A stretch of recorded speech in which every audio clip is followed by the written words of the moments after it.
baie grappies op die troue gehad oor die flippenpippin. Ek is Elna Waal. Ek het besluit om hier permanente pos vir my op te gee en 'n jaar te studeer.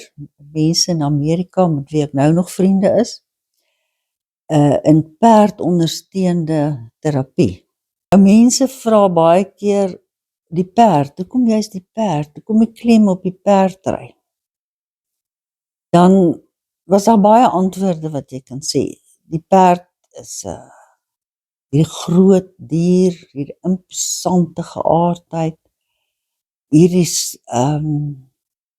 betroubaarheid van die perd.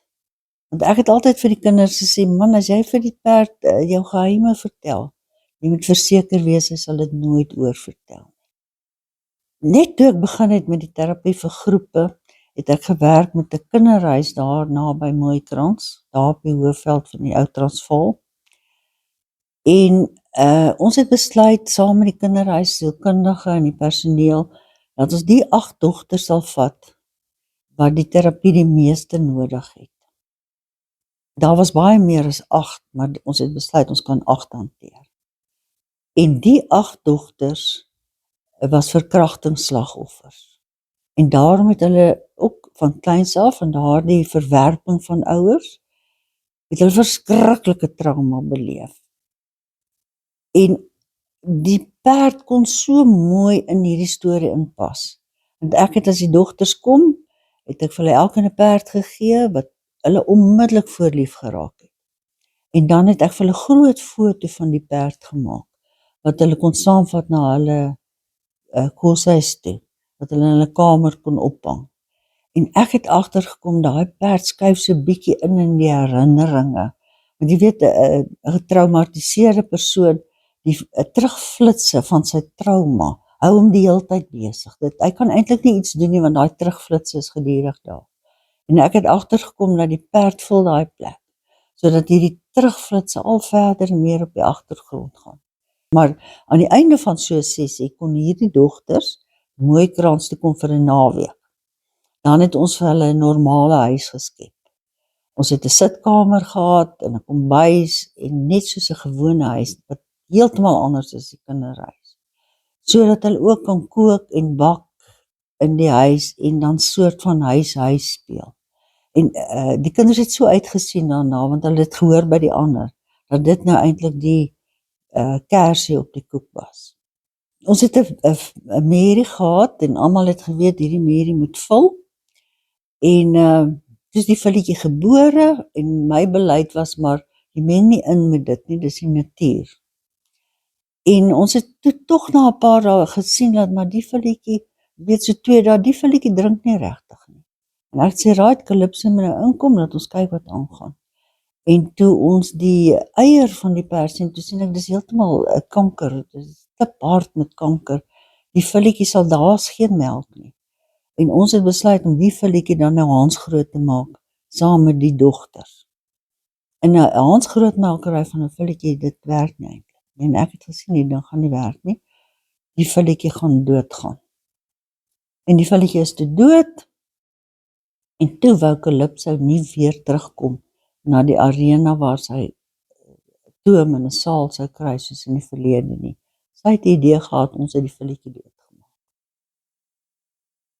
En sy het verskriklik getreur oor die filletjie van haar. En die dogters het dit beleef, en eendag sê een van die dogters vir my, Tannie, dink Tannie, dat Calypso het 'n aanvoeling, dink Tannie, dat sy dink sy het 'n skuld in hierdie hele toeloop, hoe dit gebeur het. En dadelik het ek geweet, sy vra my eintlik, of sy skuldig was aan haar molestasie. En ek het vir haar gesê, nooit nie. Hoe op aarde, glad maar geheel nie. Calypso dink dit glad nie, en dit is ook glad nie, wat ook al gebeur, nie glad nie. En dit was die troos wat jy kan bring op 'n indirekte manier, vir iemand wat dan, omdat sy saam met my op die perd gery het, en ek vir haar gesê het, maar jy ry mooi perd, en haar geprys het, en 'n band met haar gebind het, kon sy my onvoorwaardelik glo. En het daai gewig van haar afgeval. Ek het 'n vriendin in Pretoria, sy is 'n dokter in sielkunde. En ons het met al die oor en weer gesprekke, het ons nou besluit dat die volwassenes wat nie in haar spreekkamer respondeer nie, moet sy vir 'n naweek na ons stuur op Mooikras, sodat ons nou kyk of die ouens nou nie bietjie beter. En toe bel sy my, sy sê sy het hierdie sakevrou. Maar daar's iewers fout, maar sy kan nie agterkom wat is hierdie. En as sy reg, dan kom sy vir 'n naweek. En sy het gestop daar, die mooiste uitrusting wat sy aan het, die sakevrou beheer oor alles. En sy het daai front die hele aand voorgehou, tot die volgende oggend wat ons gaan perde te loop. En ek het nou besluit dat ons nou die vreeslike grandgeit bietjie nou van ons moet laat afval, want ons wil nou weet wat aangaan. En ons is daar in die veld, in tussen die dorings en als tussen die perde. En ek het vir haar gesê, kom ons sit sommer hierso, so op die gras. En so waar, hier kom 'n perd aangestap en sy naam was King Arthur. Die pragtigste ding, hy het gelyk soos 'n middeleeuse perd, soos King Arthur se perd. En hy het aangekom, daar waar ons sit, en hy het afgebuig na haar toe. En sy het in trane uitgebars. Toe nader aan toe loop die perd.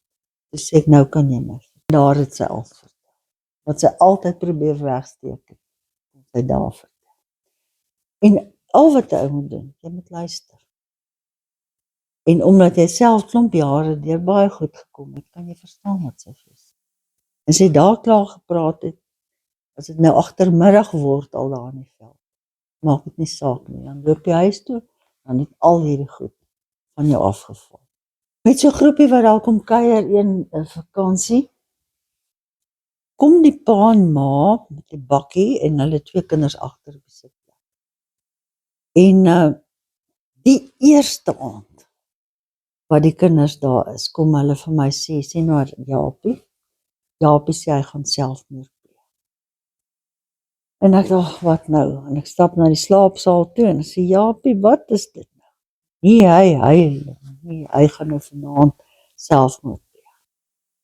En ek sê, Japie, kom nou maar gou daar na my kantoortjie toe, ek het 'n rondaveltjie gehad, wat in 1902 gebou is, daar na die Engelse oorlog. En ek het die plek 'n bietjie restoreer, en dit was my kantoortjie. En daar het ons die nag gesit, ek en 'n paar personeel, en die hele ding ontrafel. En toe ons hier een se kant huis toe gaan om te gaan slaap, toe weet ek nou wat ek moet doen. Volgende oggend toe ek nou opstaan, toe bel ek die ma. Ek, hoor hier, is jou man die seentjie se pa? Toe sê sy, waar het jy dit gehoor? Ek by niemand nie, ek vermoed dit nie. En sy bars in trane. Sy sê, jy's die eerste mens vir wie ek dit. Ek was op universiteit, swanger geraak. En my ma het gesê, dit was 'n verskriklike ding. En toe, die man, sê hy sal met my trou. Dan sal ons sê, dis sy seun. En hulle is toe getroud, en sy het nou 'n tweede seentjie. Ek sê wel, dit het ek nou gisterand baie goed besef, vir die seentjie, voel dit aan, hy weet het, hy voel uitgewerk by. Sy sê, sê vir my, wat moet ek nou maak? Ek kon geen raad sien. Op 'n jaar was daar 6 naskoolse kinders, sy ouers wat my gekontak het oor hulle probleemkinders.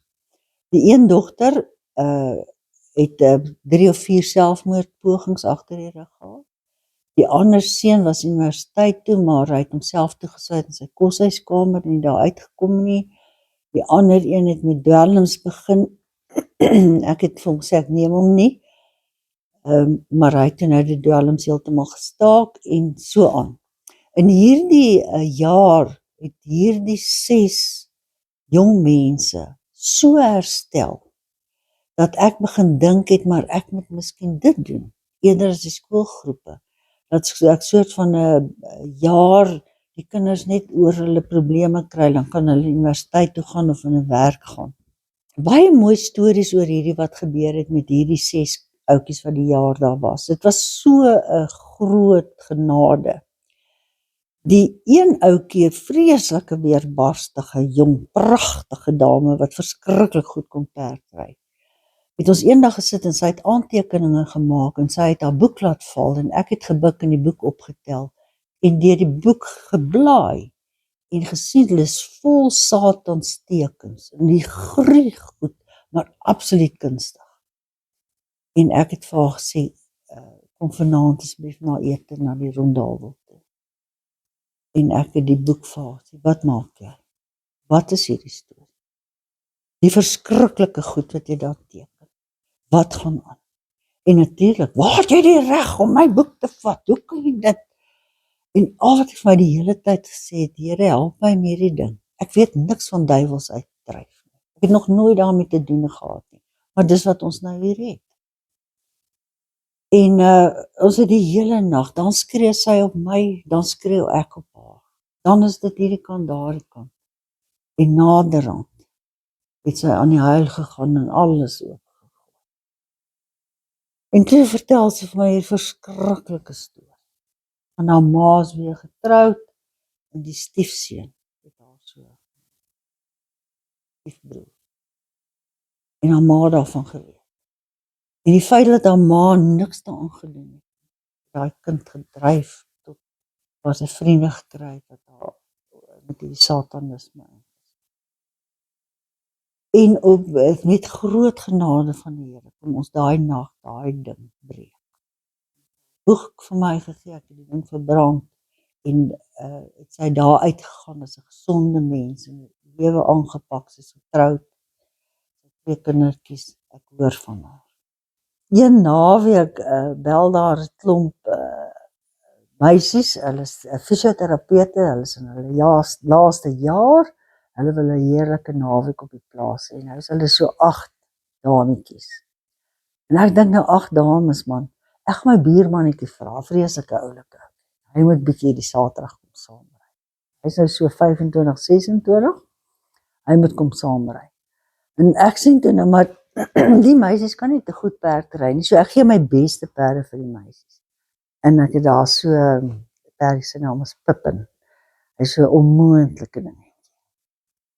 En ek sê vir die ouetjie wat nou kom, hier is jou lekker perd, maar ek sê jy moet vir hom stout as Pippin nie. Hier's nou vir jou lekker perd, ons kan nou saam ry.